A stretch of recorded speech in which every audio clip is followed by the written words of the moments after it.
was the summer of 1987. Madonna sat atop the Billboard 100. The Cold War was almost over.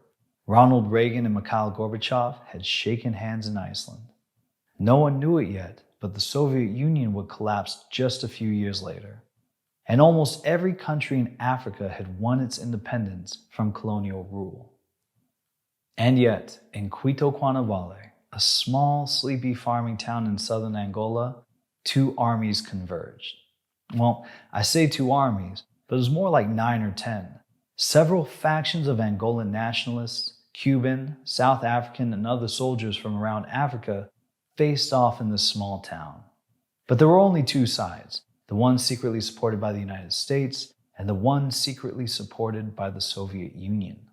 This 7-month battle was the largest in Angola's Civil War, and it was the last battle in a decades-long struggle for independence. It was perhaps the final hot battle of the Cold War between the US and the Soviet Union.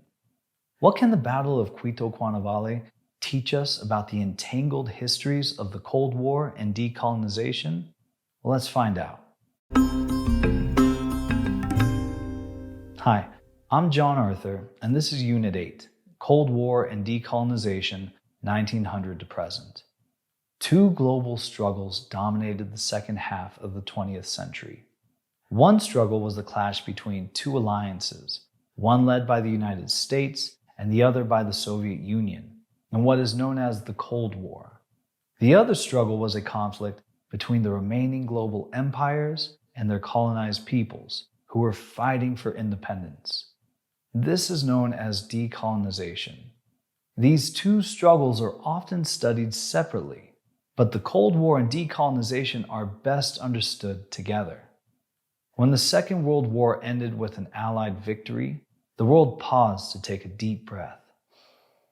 But almost immediately, new challenges emerged. The first was a confrontation between the United States and the Soviet Union, the two countries made stronger rather than weaker by the war. The United States and the Soviet Union emerged as the two new superpowers, but they had vastly different interests and values. These two governments distrusted each other, and they competed for influence around the world, though they mostly avoided a direct conflict with each other. That's why we call it a Cold War.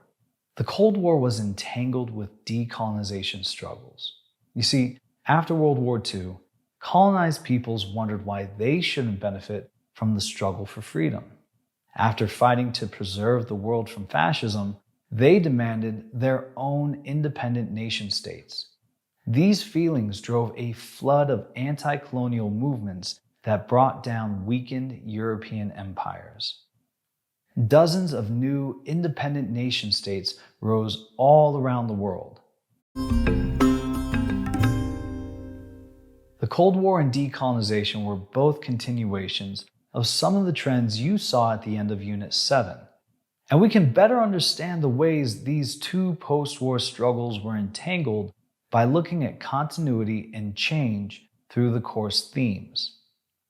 On the surface, the Cold War was a confrontation between the two most powerful states in the late 20th century as they sought to dominate international politics. Yet, this was also a struggle of economics and ideology. The United States was deeply supportive of a free market capitalist world economy, while the Soviet Union championed communism and ran the world's largest centralized command economy. But these ideologies extended beyond simple economics. Capitalism and communism developed as competing ideologies with very different understandings of the world and human morality. They each developed distinct ideas about how society ought to be ordered and who should control resources. And these weren't the only two ideologies in the world. Some decolonized nations created the non-aligned movement, a promise to remain neutral in the Cold War, to chart their own course and preserve their own cultural and economic preferences in the face of superpower pressure. Capitalism and communism each had their own strengths and weaknesses, but they also had similar needs. One of those needs was for raw materials. The battles to control the raw materials of former colonies helped draw both superpowers into decolonization conflicts. Both the United States and the Soviet Union saw decolonization conflicts as opportunities in their struggle against each other. They supported leaders who sided with them and targeted those who favored their enemies.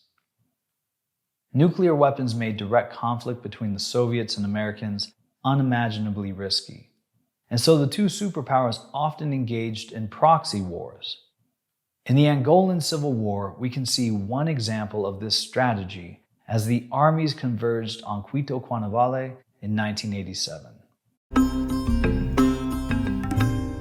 Angola is a country in southern Africa, and it was a Portuguese colony from the mid-16th century until 1975. You'll remember from Unit 6 the stories of European empires using forced labor to extract resources from their colonies.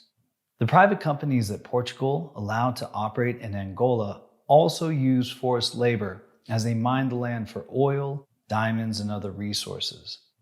Portugal was a dictatorship until 1975, and its colonial rule was brutally repressive.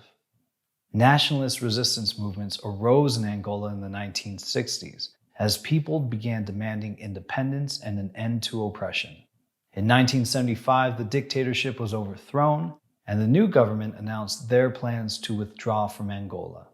As the Portuguese withdrew, several of the nationalist factions battled each other for control of Angola's future.